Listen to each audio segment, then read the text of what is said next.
Hello friends, स्वागत है आप लोग का एनसीईआरटी जोन में। एक पीडीएफ जिसके बारे में आप लोग को मैंने बताया है, वो पीडीएफ में 4 जगह से हमने नोट्स को कलेक्ट किया है।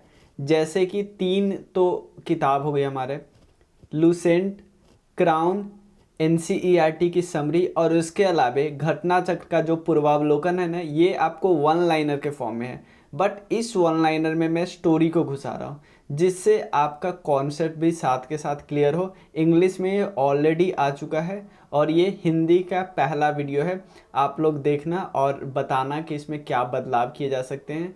मैंने कोशिश किया है ज़्यादा अच्छा से अच्छा हिंदी कलेक्ट करने का, मतलब ट्रांसलेशन के बाद भी जो भी ज़रूरत पड़ा है वो मैंने चेंजेस किए हैं। तो आप बताना कि कैसा लगा, और जो भी बदलाव करने का होगा आप ज़रूर बताना।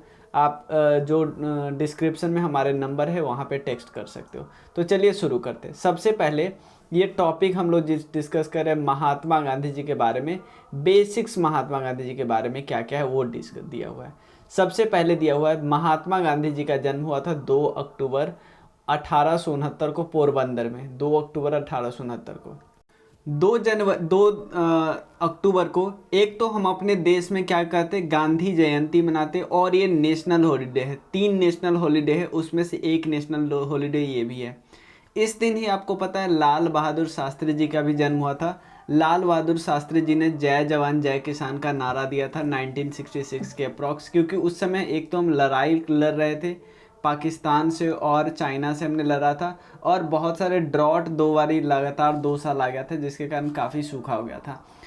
ठीक है, उसके बाद और लाल बहादुर शास्त्री ने ताशकंद समझौता किया था पाकिस्तान के साथ, आपको पता है, और वहीं पे उनकी मृत्यु हो गई। तो पोरबंदर में जन्म हुआ था, गुजरात पोरबंदर में। 2 अक्टूबर इंपॉर्टेंट क्यों है? एक तो 2 अक्टूबर को मनाया जाता है नॉन वायलेंस डे, जिसका नाम है अंतर्राष्ट्रीय अहिंसा दिवस, और ये संयुक्त राष्ट्र संघ के द्वारा किया जाता है। अंतर्राष्ट्रीय अहिंसा दिवस क्या है? अहिंसा दिवस। उसके बाद इनको राष्ट्रपिता किन्होंने बोला? सुभाष चंद्र बोस जी ने।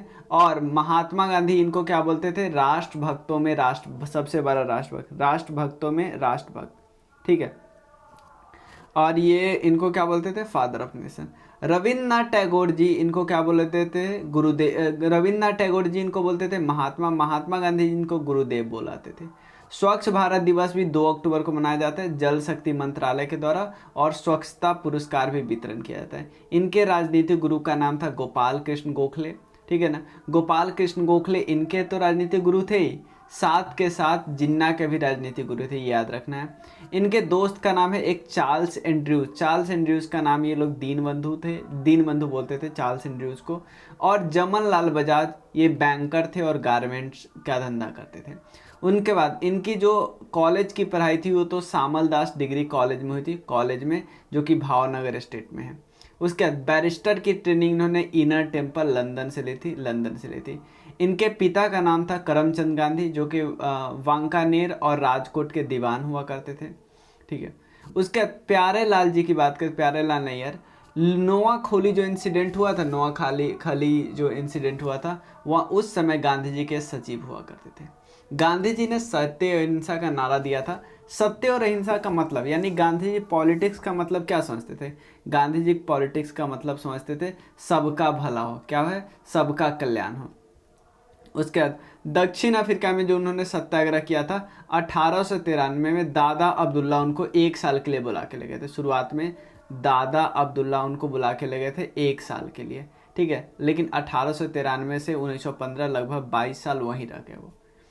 अंतर्राष्ट्रीय अहिंसा दिवस आपको पता है 2 अक्टूबर को मनाया जाता है। एक गांधी शांति पुरस्कार है, गांधी शांति पुरस्कार, कि कोई भी आदमी या कोई भी इंस्टीट्यूशन अगर गांधीवादी मेथड का यूज करके सामाजिक, आर्थिक और राजनीतिक परिवर्तन लाता है तो उसको गांधी शांति पुरस्कार दिया जाता है। उसके बाद गांधी जी जब वापस लौटे तो 9 जनवरी 1915 को दक्षिण अफ्रीका से लौटे, तो इसलिए 9 जनवरी को मनाया जाता है प्रवासी भारतीय दिवस। प्रवासी भारतीय दिवस, क्लियर? याद रखना है आपको। याद रखना एक चीज़, देखो प्यारे लाल नैयर जी जो लगभग 1942 से गांधी जी के मरने तक 1948 तक ये सेक्रेटरी थे प्राइवेट, लेकिन उससे पहले लगभग भारत में भारत में 1917 से 1942 तक उन्होंने सेक्रेटरी रखा था किनको, महादेव देसाई को अपना सेक्रेटरी लगा था लगभग 1917 से लेके 1942 तक, 1917 से लेके 1942 तक। ठीक है, कोई दिक्कत नहीं। अब चलिए इनके बारे में और भी कुछ डिस्कस करते हैं, इनके सोशल वर्क के बारे में डिस्कस करते हैं। हरिजन अवार्ड इन्होंने दिया था। उसके बाद पूना समझौता किया था अंबेडकर जी के द्वारा। ऐसा देखो कई जगह पे आपको लिखा मिलेगा कि महात्मा गांधी ने बस ये समझौता करवाया था, बट साइन किन्होंने किया था, मदन मोहन मालवीय हिंदू कम्युनिटी की तरफ से और डिप्रेस्ड क्लास के तरफ से B.R. अम्बेडकर ने। उन्होंने चरखा को आत्मनिर्भरता का प्रतीक बना था, और क्योंकि उन्होंने बोला था कि अगर अंग्रेज को चोट पहुंचाना है तो सबसे पहले उसके बिजनेस पे चोट पहुंचाना, तो बिजनेस पे चोट पहुंचाने की बात करते थे, इसलिए वो चरखा को इम्पॉर्टेंट मानते थे। ठीक है, हिंदू मुस्लिम दंगों को उन्होंने टाला था। 1942 में महाराष्ट्र के वार्धा में हिंदुस्तानी प्रचार सभा की स्थापना की, बहुत इंपॉर्टेंट। 1942 के महाराष्ट्र में हिंदुस्तानी प्रचार सभा की स्थापना की, और मेन उनका एक उद्देश्य था हिंदू और उर्दू के बीच एक संपर्क भाषा हिंदुस्तानी को बढ़ावा देना, जो हिंदी और उर्दू का कंबाइन है। उनकी किताबें हैं, कई सारी किताबें हैं, याद रखना। सबसे पहले हिंद स्वराज उनकी किताबें हैं, सत्य के साथ मेरी प्रयोग, the experiment with the truth, Gujarati भाषा में ऑटोबायोग्राफी उनका, मेरे सपनों का भारत, गीता माता, सप्त महाव्रत और सुनो विद्यार्थियों। इसके अलावा एक और है सर्वोदय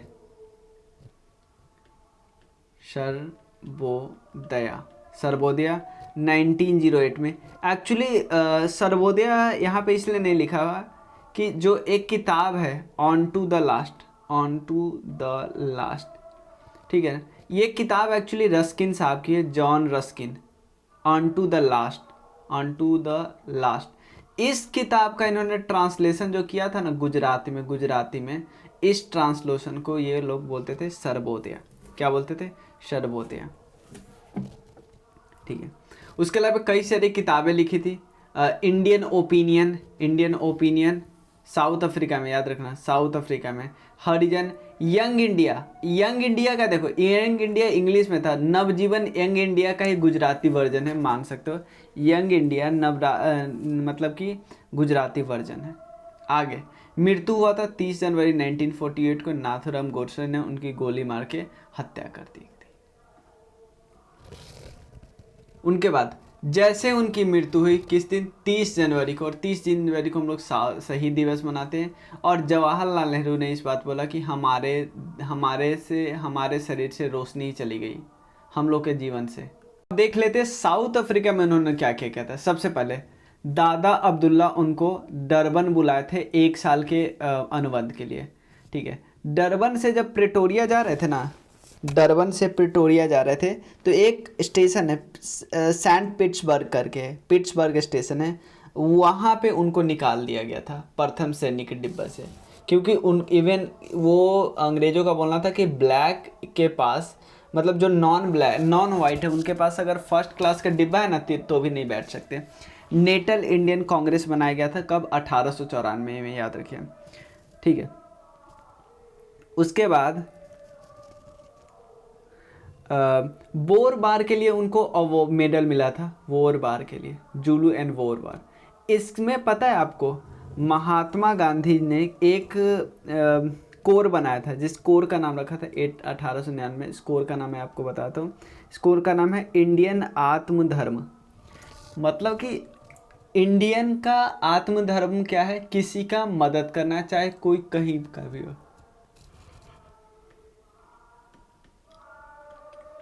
आत्मधर्म, कोई दिक्कत? उसके बाद इंडियन ओपिनियन, कई जगह पे 1904, कई जगह पे 1903 लिखा है, 1903 या 4 कुछ भी लिख सकते हो, इंडियन ओपिनियन। उसके बाद फिनिक्स फार्म बनाया। फिनिक्स फार्म कब बनाया? 1904 में, डरबन में। पहली बार सत्याग्रह का प्रयोग कब किया? दक्षिण अफ्रीका में, 1906 में। ध्यान देना, पहली बार सत्याग्रह का प्रयोग 1906 में। अगेंस्ट एशियाटिक, देखो एक वहाँ पे एक ऑर्डिनेंस आया था जिसका नाम है एशियाटिक ऑर्डिनेंस इन ट्रांसवैल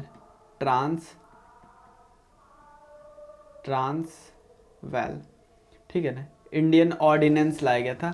वहीं पे उन्होंने क्या किया, मतलब कि अगेंस्ट चले गए, मतलब उन्हीं के खिलाफ उन्होंने कौन सा सत्याग्रह लाए थे ये भी याद रखिए, सिविल डिसोबीडियंस मूवमेंट। उसके अलावा 1907 में एक पता है आपको ब्लैक एक्ट आया था, 1907 में एक ब्लैक एक्ट आया था जिसमें क्या किया गया था, compulsory registration and passes act, compulsory registration and passes act 1907 में आया था। ठीक है, उसके बाद पहली बार जेल गए थे 1908 में, और कहाँ पे जेल गए थे पता है, जोहान्सबर्ग में। ठीक है, उसके बाद जोहान्सबर्ग में टॉल्स्टॉय फार्म बनाया, जर्मन वास्तुकार जो कैलेनबैक उनके दोस्त थे उनके साथ मिलके। ठीक है, और 1914 की बात है, केसरे हिंद की उपाधि मिले क्योंकि उन्होंने बोरबार में जो मदद की थी, एम्बुलेंस वाला जो धर्म कोर नहीं अब मैंने बताया था, उसमें मदद की थी, इसीलिए इनको केसरे हिंद का उपाधि मिला। 9 जनवरी 1915 को भारत आ गए। ठीक है, साबरमती आश्रम में उन्होंने अपना पहला आश्रम बनाया, साबरमती आश्रम में। ठीक है ना, साबरमती आश्रम है, सत्याग्रह आश्रम भी उनको बोलते हैं। ठीक है, और शुरुआत में जो था ना वो कोचराब के पास बनाया गया था, बाद में आश्रम को शिफ्ट किया गया और साबरमती के नदी पे बनाया गया। सत्याग्रह पहले देखो, पहले कोचराब के पास बनाया गया था, बाद में शिफ्ट करके यहाँ लाया गया। कांग्रेस के अध्यक्ष बने थे 1924 में बेलगांव में। ठीक है ना, और उन्हें पहली बार किस कांग्रेस के सेशन में ये मीटिंग में बैठे थे 1901 में, दिनसा वाचा उसके हेड थे। अखिल भारतीय खादी बोर्ड बना 1923 में। अखिल भारतीय चरखा संघ 23 सितंबर 1925 को। अनाशक्ति आश्रम कौशानी उत्तराखंड में। सेवाग्राम कहाँ पे बनाया, वार्धा महाराष्ट्र में। ऑन टू द लास्ट, इसी को इन्होंने ट्रांसलेट करके लिखा था, ये तो हमने देख लिया। ठीक है, सर्वोदया जो किताब लिखा है इन्हीं को। ठीक है, देखो अब हुआ क्या ये हम बताते हैं। शुरुआत में जब आए ना तो इनको गोपाल कृष्ण गोखले ने बोला है, गोपाल कृष्ण गोखले के कॉल पे ही आए यहाँ, पता है ना आपको। तो गोपाल कृष्ण गोखले ने बोला कि अभी एकाएक आपको उतरने की ज़रूरत नहीं है। ठीक है, आप क्या पहले कुछ समय देखो, यानी आप पहले इधर उधर घूमो। तो सबसे पहले एक आदमी थे बिहार के, जिनका नाम था राजकुमार शुक्ल। वो उनको किसी ने बता दिया था कि आपकी हेल्प, जो चंपारण में जो दिक्कत है, नील की खेती करने वाले लोगों का दिक्कत है,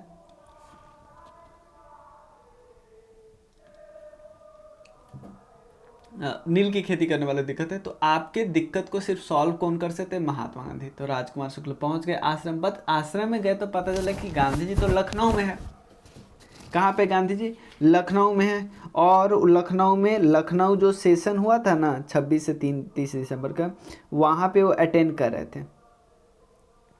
उससे पहले एक स्पीच महात्मा गांधी ने बनारस हिंदू यूनिवर्सिटी के वहाँ पे जब वो ओपन हो रहा ना था तब दिया था, 4 फरवरी को, याद रखना 4 फरवरी को। शुरू में तो इन्होंने बोला कि यार इनको बोला गया था कि आप एक्टिव पॉलिटिक्स से दूर रहो, तो ये, लेकिन चंपारण में जो प्रॉब्लम था उनको देख के ये अपने आप को दूर नहीं रख पाए, चले गए उनके साथ। तो अभी तक प्लांटर वाला सिस्टम है, 3 कठिया सिस्टम चलता था। 3 कठिया मतलब अगर आपके पास ज़मीन है 20 कट्ठा, जैसे एग्जांपल लेते हैं, अभी भी बिहार में कट्ठा सिस्टम चलता है। 20 कट्ठा मतलब 1 बीघा, तो 1 बीघा में से 3 कट्ठा आपको क्या करना था, नील की खेती करनी थी। राजकुमार शुक्ल मिले, गांधी से मिले, प्रॉब्लम बताया राजकुमार शुक्ल ने। ठीक है ना, और जब महात्मा गांधी मिले तो महात्मा गांधी के साथ राजेंद्र प्रसाद, ये सब बिहार में, मजहरुल हक बहुत इंपॉर्टेंट, जयप्रकाश, JB कृपलानी, महादेव देसाई, नरहरि पारिक, ये सब। अब क्या हुआ गांधी जी के, अब गांधी जी ने प्रॉब्लम बताया। शुरुआत में तो मान ही नहीं रहे थे, शुरुआत में गांधी जी को इवन अरेस्ट भी कर लिया गया था। ठीक है, फिर गांधी जी को छोड़ा गया। तो आयोग ने, अब गांधी जी, अब क्या हो गया, अंग्रेज ने क्या किया, जो उनके हेड ऑफिस थे, उसने एक आयोग की स्थापना की, कमीशन या कमेटी बोल सकते हैं, जिसमें महात्मा गांधी को सदस्य रखा गया कि आप उसमें मेंबर रहिए। महात्मा गांधी मान ही नहीं रहे थे कि हम नहीं रहेंगे मेंबर। महात्मा गांधी को तो रहना था मेंबर। क्यों? क्योंकि महात्मा गांधी नहीं रहेंगे तो वो कुछ भी कर लेंगे, तो महात्मा गांधी को मानना पड़ता है। लेकिन इसलिए महात्मा गांधी खुद रहना चाहते थे।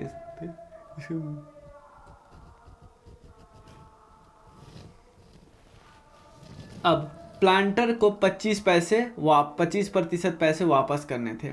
अब महात्मा गांधी ने महात्मा गांधी ये केस जीत गए, और ये था पहला सविनय अवज्ञा आंदोलन, यानी सिविल डिसोबीडियंस मूवमेंट। इसीलिए आपसे सिंपल पूछ सकता है कि पहला सविनय अवज्ञा आंदोलन कब था? जो चंपारण सत्याग्रह। अब सेकंड है, इसमें बिहारी लोगों को लगा कि यार राम जी का अवतार है महात्मा गांधी, ये तो ब्रिटिश शासन को नष्ट कर ही सकते हैं। लेकिन महात्मा एनजी जो रंगा थे ना, वो महात्मा गांधी जी के खिलाफ थे। अहमदाबाद मिल स्ट्राइक की बात करते, देखो प्लेग बोनस दिया गया था। अब गुजरात के मालिक बोलते थे नहीं यार, बोनस देने में हमको ज़्यादा पैसा खर्चा होता है, हम बोनस ना देंगे। तो मजदूर लेके चाहते भाई बोनस तो चाहिए, ठीक है। तो मार्च 1918 को क्या हुआ? पहला बार हंगर स्ट्राइक हुआ, यानी पहली भूख हड़ताल हुई। ये भी महात्मा गांधी जीत गए केस, और 35% वेतन में वृद्धि की गई। अनुसुईया बेन, जो कि इस फैक्ट्री के ऑनर की बहन थी, वो महात्मा गांधी के साथ थी। लास्ट देते खेरा सत्याग्रह। खेरा सत्याग्रह की बात करते हैं। फसलें बर्बाद हुई। देखो अब होता क्या था, एक रूल था कि अगर कोई फसल बर्बाद हो जाता ना, प्रोडक्शन, अगर जितना प्रोडक्शन रेगुलर होता है एवरेज, उसका 1/4 से कम हो ना, तो सरकार टैक्स नहीं लेगी, ठीक है। राजस्व संहिता में लिखा हुआ था, पूरा छूट दे दिया जाएगा। बट खेरा में जो अंग्रेज थे वो तो मान ही नहीं रहे थे। तो अब क्या हुआ? महात्मा गांधी पहुँचे, साथ में पटेल पहुँचे, इंदुलाल याग्निक पहुँचे, ये गांव का दौरा किया, गांधी जी के साथ शामिल हुए। गुप्त निर्देश लोगों को क्या दिया कि जो मतलब कि अंग्रेजों से पहले अंग्रेजों से बात किया, फिर अंग्रेज मान गए कि जिनको मन है देने का दे, नहीं मन है नहीं दे। इसको पहला नॉन कॉपरेशन यानी असहयोग आंदोलन बोलते हैं। अब गांधी जी कई सारे नाम हैं, अलग अलग लोग। महात्मा तो हमने देख ही लिया कौन बोले थे, रविन्द्रनाथ टैगोर। उसके बाद महात्मा कौन बोले थे? मलंग बाबा, नंगा फकीर, जो नॉर्थ वेस्ट फ्रंटियर के कवाली लोग जो थे ना, वो बोलते थे मलंग बाबा नंगा फकीर, ठीक है ना। उसके बाद अर्धनग्न फकीर, भारतीय फकीर और गद्दार फकीर, ये विंस्टन चर्चिल बोलते थे। राष्ट्रपिता कौन बोलते थे? सुभाष चंद्र बोस। सुभाष चंद्र बोस क्या बोलते थे? राष्ट्रपिता। बाबू कौन बोलते थे? CF एंड्रयूज और Jawaharlal Nehru. One man boundary force कौन बोलते थे? Lord Mountbatten. भिखारी का राजा कौन बोलते थे? मदन मोहन मालवीय। क्लियर? ये सब, इवन बापू उनको बोला जाता है। ये सब याद रखिए। अगले वीडियो में हम डिस्कस करेंगे रॉलेट एक्ट। Thank you.